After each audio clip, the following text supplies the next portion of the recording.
وما علينا إلا البلاغ المبين. ہماری ذمہ داری تو بس صاف صاف پیغام پہنچا دینا ہے. صدق اللہ العلی العظیم.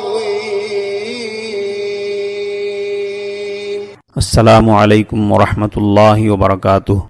آپ کے پسندیدہ علمی و ثقافتی چینل سچا پیغام کے دینی تعلیماتی پروگرام میں آپ کا استقبال ہے. آج کی مجلس میں گھروں میں عید الفطر کی نماز کے متعلق کچھ عرض کرنا ہے. اب جبکہ لاک ڈاؤن کی وجہ سے عیدگاہوں، میدانوں اور مسجدوں میں جمع ہونا اور معمول کے مطابق عید کی نماز ادا کرنا سرکاری پابندی کے بھی خلاف ہے اور موجودہ وبائی مرض کے پیش نظر احتیاط کے بھی خلاف ہے.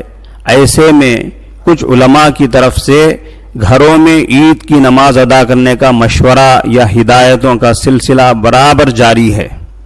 جو حضرات ہدایتیں اور مشورے دے رہے ہیں، اگرچہ وہ یہ کہہ رہے ہیں کہ عید کی نماز کی ادائیگی کے لیے شرعی شرائط کو پورا کرتے ہوئے اور حکومتی ہدایتوں کو ملحوظ رکھتے ہوئے اپنے گھروں میں عید کی نماز ادا کریں، لیکن قابل غور بات یہ ہے کہ کیا یہ ممکن بھی ہے کہ آپ شرعی شرائط کو بھی پورا کریں اور حکومتی ہدایتوں کو بھی ملحوظ رکھیں؟ اگر ممکن ہے تو کیا آسان بھی ہے؟ جب کسی طرح محلے کے مسلمانوں میں یہ بات پھیل جائے گی کہ فلاں صاحب کے مکان میں عید الفطر کی نماز ادا کی جانے والی ہے، تو کیا جب 8 کے یا 360 کے عام مسلمان آپ کے گھر پر ٹوٹ پڑیں گے تو سب کو گھر میں ویلکم کہا جائے گا؟ جب آپ اپنے گھر میں مجمع اکٹھا کریں گے تو پھر آپ کے گھر میں یونیفارم والوں کا مجمع بھی اکٹھا ہو جائے گا. اگر گھروں میں مجمع اکٹھا کیا جا سکتا ہے تو ایسا مسجد میں ہی کیوں نہ کر لیا جائے؟ اگر شراب خانوں اور گوشت کی دکانوں کو باقاعدہ اجازت مل سکتی ہے تو 10-15 منٹ کے لیے مسجدوں اور عیدگاہوں کے لیے کیوں اجازت نہیں مل سکتی ہے؟ بڑی آسانی کے ساتھ اس کی اجازت بھی حاصل کر لی جا سکتی ہے. مگر مسئلہ اس وقت صرف اجازت حاصل کرنے کا نہیں ہے، اس وقت کا مسئلہ ہے مسلمانوں کو مفت میں ملنے والی بدنامی سے بچانے کا. مسئلہ ہے مسلمانوں پر مفت میں لگائے جانے والے الزام سے بچنے کا. مسئلہ ہے مسلمانوں کو قابل نفرت قوم ٹھہرائے جانے سے بچانے کا.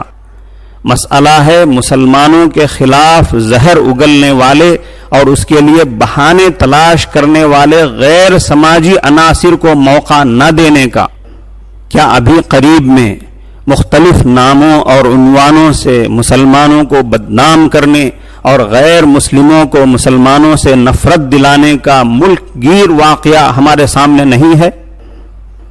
حکومت سے اجازت لے کر مسجد میں یا عیدگاہ میں نماز عید ادا کر لینا کمال کی بات نہیں ہے. اس وقت قومی اور دینی مصلحت کو پیش نظر رکھنا اصل دانشمندی ہے. یہاں یہ بھی یاد رکھیں کہ دارالعلوم دیوبند کے حالیہ فتوے میں اس کی وضاحت بھی کی گئی ہے کہ جن لوگوں کو عذر اور مجبوری کی وجہ سے نماز عید کی کوئی صورت نہ بن سکے ان سے نماز عید معاف ہوگی. سامعین کرام، ہمارے لیے عید کی نماز فوت ہو جانے کا غم دور کرنے اور رنجیدہ دل کو تسلی بخشنے کے لیے شریعت میں کافی انتظام ہے. وہ یہ ہے کہ حضرت عائشہ رضی اللہ عنہا کی روایت کے مطابق کسی تکلیف، طبیعت کی خرابی یا کسی عذر کی وجہ سے کسی دن حضرت صلی اللہ علیہ وسلم کی تہجد چھوٹ جاتی تھی تو آپ اگلے دن اس کے بدل کے طور پر 12 رکعتیں پڑھا کرتے تھے.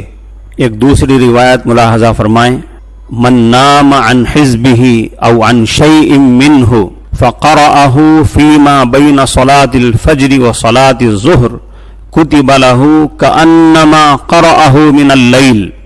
جو شخص رات کو سوتا رہ گیا اپنے مقررہ ورد سے یا اس کے کسی جز سے پھر اس نے اس کو پڑھ لیا نماز فجر اور نماز ظہر کے درمیان، تو لکھا جائے گا اس کے حق میں جیسے کہ اس نے پڑھا ہے رات ہی میں۔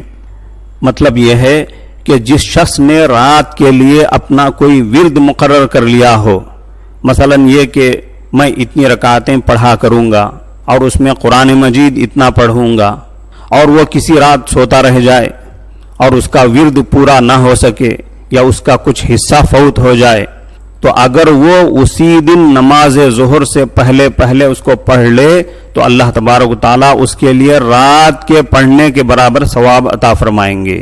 ایک معمول کے فوت ہونے پر اس کے تدارک کے لیے حضرت نبی کریم صلی اللہ علیہ وسلم کے اس معمول اور اس ارشاد کے عموم اور ظاہر سے یہ مفہوم ہوتا ہے کہ جب کسی کا کوئی معمول فوت ہو جائے تو اس کے بعد دوسرے عمل خیر کے ذریعے اس کا تدارک کر لیا جائے۔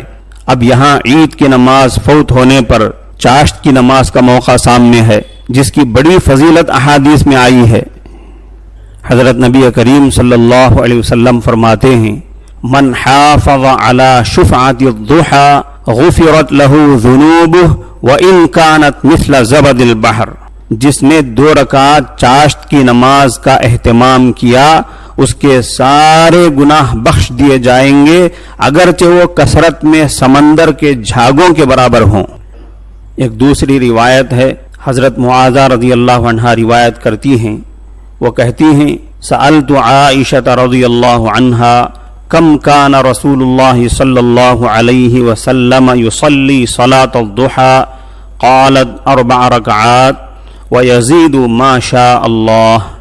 میں نے حضرت عائشہ صدیقہ رضی اللہ عنہا سے دریافت کیا رسول اللہ صلی اللہ علیہ وسلم چاشت کی نماز کتنی رکعتیں پڑھا کرتے تھے؟ انہوں نے فرمایا کہ 4 رکعتیں اور اس سے زیادہ جتنی اللہ چاہتا۔ حضرت عائشہ صدیقہ رضی اللہ عنہا کی اس حدیث سے معلوم ہوتا ہے کہ رسول اللہ صلی اللہ علیہ وسلم جب چاشت کی نماز پڑھتے تھے تو اکثر 4 رکعت پڑھتے تھے اور کبھی کبھی اس سے زیادہ بھی پڑھا کرتے تھے۔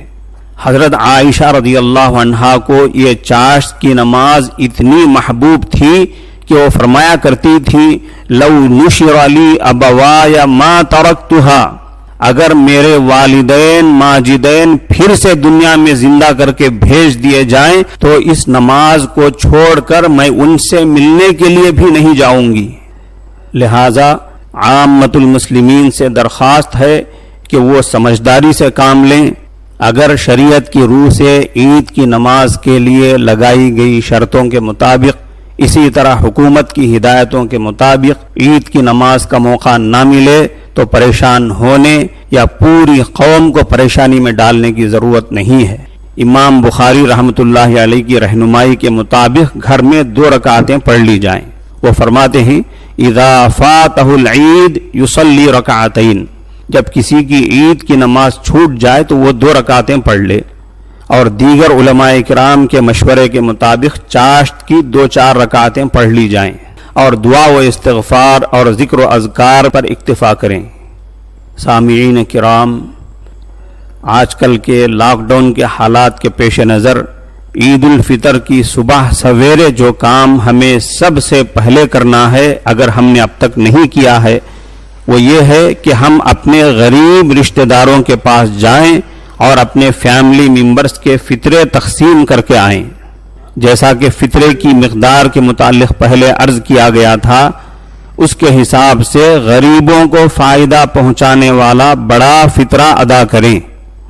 اگر ہمارے غریب رشتہ دار خوشحال لوگوں کی طرح عید نہیں منا سکتے ہیں تو ہمیں اس کا انتظام کرنے کی کوشش کرنی چاہیے کہ وہ عید کے دن بھوکے نہ رہیں۔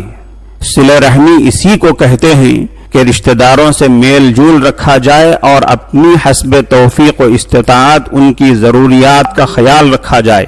اس کے بڑے فضائل وارد ہوئے ہیں۔ ایک حدیث میں آن حضرت صلی اللہ علیہ وسلم کا ارشاد ہے، نیکیوں کا کرنا بری موت سے بچاتا ہے، چھپ کر صدقہ دینا اللہ کے غصے کو ٹھنڈا کرتا ہے، اور صلہ رحمی کرنا یعنی رشتہ داروں سے اچھا سلوک کرنا عمر کو بڑھاتا ہے۔ ایک دوسری روایت میں فرمایا من احب ان یبسط له فی رزقه وینسأ له فی اثره فلیصل رحمہ. جو شخص یہ چاہے کہ اس کی روزی میں فراخی کی جائے، اس کی روزی بڑھا دی جائے اور اس کی عمر دراز کی جائے، تو اس کو چاہیے کہ اپنے رشتہ داروں کے ساتھ اچھا سلوک کرے، اچھا برتاؤ کرے، ان کے ساتھ صلہ رحمی کرے. اسی طرح خاص کر اس موقع پر پڑوسیوں کا بھی ہمیں خیال رکھنا چاہیے. پہلے سے ہمیں اس کا اندازہ لگا لینا چاہیے ہمارے اپنے پڑوسیوں کا کیا حال ہے. اگر پڑوسی کے بچے بھوکے پیاسے ہوں اور ہمارے گھر میں پلاؤ بریانی بن رہی ہو، یہ بہت بری بات ہے، انسانیت کے خلاف ہے. ہمیں اپنے پڑوسی کا خیال رکھتے ہوئے کھانا بنوانا چاہیے اور غریب پڑوسی کے گھر میں کھانا وغیرہ بھیجنے کا انتظام کرنا چاہیے. حدیث میں ہے، حضرت نبی کریم صلی اللہ علیہ وسلم ارشاد فرماتے ہیں، من کان یؤمن باللہ والیوم الآخر فلیحسن الی جارہ. جو شخص اللہ اور آخرت کے دن پر ایمان رکھتا ہو، اسے چاہیے کہ پڑوسی کے ساتھ اچھا سلوک کرے. ایک اور حدیث میں فرمایا گیا، لیس المؤمن بالذی یشبع وجارہ جائع الی جنبہ. وہ شخص مومن نہیں جو خود تو پیٹ بھر کر کھانا کھا لے اور پاس ہی اس کا پڑوسی بھوکا رہے. دعا ہے کہ اللہ تبارک و تعالی ہم سب کو حسن عمل کی توفیق عطا فرمائے، اپنے رشتہ داروں کے ساتھ صلہ رحمی کرنے اور اپنے پڑوسیوں کے ساتھ اچھا برتاؤ کرنے کی توفیق عطا فرمائے. السلام علیکم ورحمۃ اللہ وبرکاتہ.